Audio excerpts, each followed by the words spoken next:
नमस्कार। जय गंगे, जय भोले, जय माँ भगवती, जय शेरों वाली। दिन चल रहे हैं ये सावन के, और सावन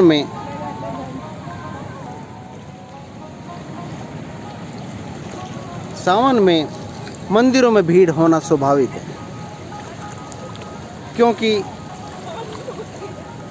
सावन के जो दिन होते हैं वहाँ पर जल चढ़ाना शुभ माना जाता है भगवान शिव पिंडी पर। क्यों? इस वजह से उसका कहीं ना कहीं बेसिक कारण है कि ऊर्जा शरीर तीव्र ऊर्जा लेकर पैदा होता है। इस पे जल चढ़ाना बहुत ज़रूरी है, इसको पोषित करना बहुत ज़रूरी है। यह आस्था और श्रद्धा से जुड़ा होता है। हमारे ऋषियों ने इसको आस्था और श्रद्धा से जोड़ दिया। उसका बेसिक कारण है कि इसको हम कभी नहीं छोड़ पाएंगे। हाँ, कश्मीर से कन्याकुमारी तक कितने ही शिवलिंग हैं, कितने ही मंदिर हैं, उसमें शिवालय का बहुत महत्वपूर्ण इसलिए हो जाता है कि वह कहीं ना कहीं हमारा स्वरूप प्रकाशित करता है। आज सावन का जो है दूसरा सोमवार है और यहाँ पर काफ़ी भीड़ है मंदिर में। आपको मैं दिखाता हूँ। ये गंगा जी के तट पर, जी हाँ, गंगा जी के तट पर बहुत सुंदर मंदिर बना है। मैंने पहले भी आपको एक वीडियो में दिखाया था।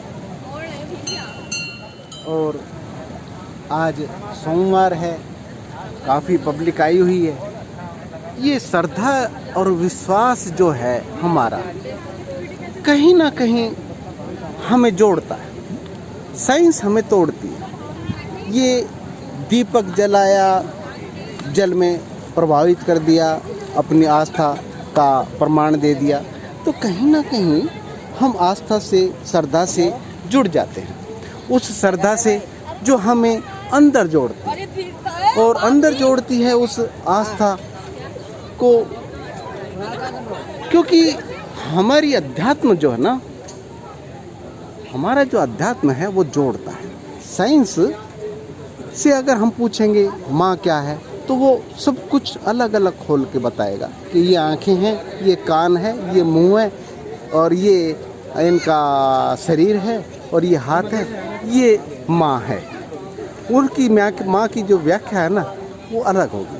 और हमारी जो श्रद्धा है वो माँ की व्याख्या पूर्ण रूप से करती है, जोड़ती है। वो कहीं ना कहीं हमारे गर्भ से जुड़ती है, जिससे कि मैंने जन्म लिया, जिस गर्भ में मैं रहा, उससे जुड़ती है।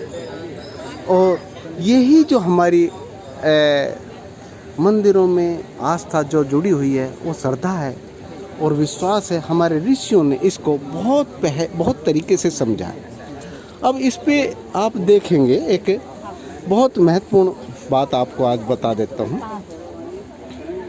कि एक बिल्व पत्र का पत्ता है, इसमें यह बेल पत्र हमें बताता है कि 3 प्रकार की जो सृष्टि है, रजोगुण, तमोगुण, सतोगुण, यह मैं समर्पित करता हूँ इस पिंड के ऊपर। जो ऊर्जा शरीर हमारा अंदर दिखाई देता है, अगर ध्यान अवस्था में जाते हैं तो ऊर्जा शरीर ध्यान रूपी अवस्था में दिखाई देता है। मैं समर्पित करता हूँ इस त्रिगुण में सृष्टि को इसके ऊपर, और निर्लिप्त हो जाता हूँ आत्मा स्वरूप में। तो कहने का ये है कि हमारे ऋषियों ने परंपराओं में ढाल दिए गए हैं हमारे यत पिंडे तत् ब्रह्मांडे। तैत्तिरीय उपनिषद में कहा है यत पिंडे तत् ब्रह्मांडे। तो कहीं ना कहीं हमारे शरीर में भी ये पिंड मौजूद है। और जब हम इसको पोषित करते हैं जल से, दूध से, पुष्प से, पुष्प का भी एक मतलब है। पुष्प क्या है? पुष्प, जब पुष्प की तरीके से हमारा शरीर, हमारा मस्तिष्क खुलता है तो जागृत हो जाती है हमारी वो बुद्धि, जागृत हो जाती है वो ज्ञान। तो इसलिए पुष्प का महत्व है, सभी चीज़ों का महत्व है। हमारे ऋषियों ने जो जो बताया, बिल्व पत्र का बेसिकली मतलब ये होता है। जल का भी मतलब यही होता है कि जो गंगा जल चढ़ाना, कहाँ से कहाँ की कावड़ की यात्रा ले जाकर गंगा जल चढ़ाना, तो वो कहीं ना कहीं गंगा जल हमारे शरीर के अंदर भी बहता है। वो गंगा जल हमारी नाड़ियों के द्वारा बहता है। नाड़ियाँ गंगा, जमुना, सरस्वती, 3 नाड़ियाँ जो है हमारी अलग अलग प्रकार की नदियाँ द्वारा जो जल बहता है वो कहीं ना कहीं हमारे शरीर के अंदर ही बहता है। और तो उसका मतलब यही निकलता है कि कभी ना कभी तो आप विचार करोगे ही, गंगा जल चढ़ाते चढ़ाते शिवलिंग पर कभी ना कभी तो विचार करोगे ही, जानोगे ही, पूछोगे ही कि ये गंगा जल असल में कहाँ चढ़ रहा है। ये गंगा जल बहकर नालियों में चला जाता है और फिर से हम लोटा भर के ले आते हैं गंगा जी से, फिर से चढ़ा देते हैं।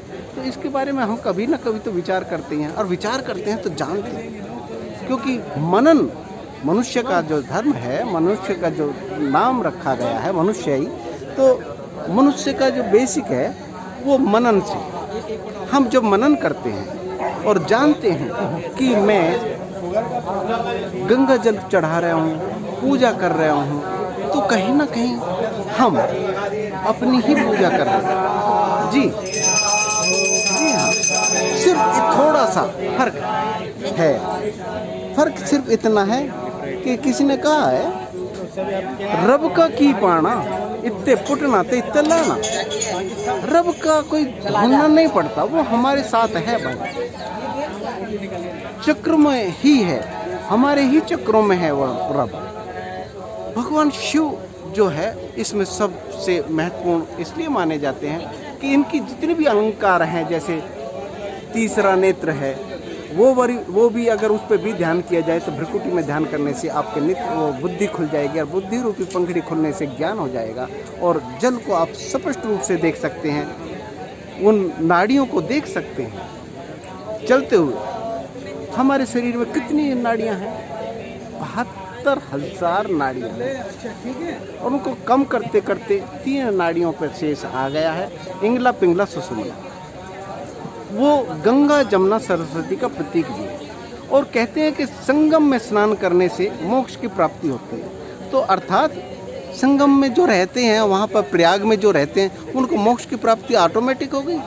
नहीं, वो संगम हमारी भ्रिकुटी पे होता है। अगर यहाँ पे ध्यान किया जाए, ध्यान रूपी स्नान किया जाए, तो आपको ज्ञान प्राप्त हो जाएगा। और ज्ञान उस प्राप्ति का मेन लक्ष्य है, मुक्ति का।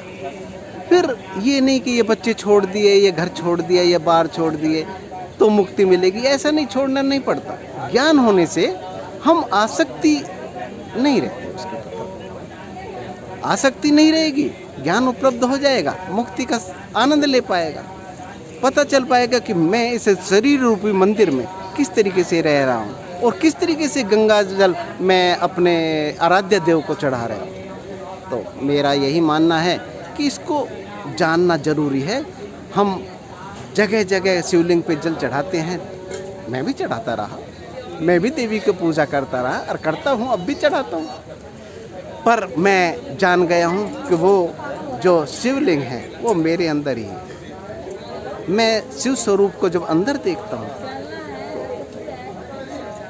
जबरदस्त, बाहर भी है। जब आत्मा स्वरूप को जान लेते हैं ज्ञान द्वारा, और उसको जान के प्रकट अगर हम करना चाहें तो प्रकट भी कर सकते हैं। हाँ, होता हमारे पास ही, हमारा बोले तो इस शरीर से अलग हटके बुद्धि का कोई कार्य नहीं होता उसमें। जी हाँ, फिर मिलता हूँ आपको।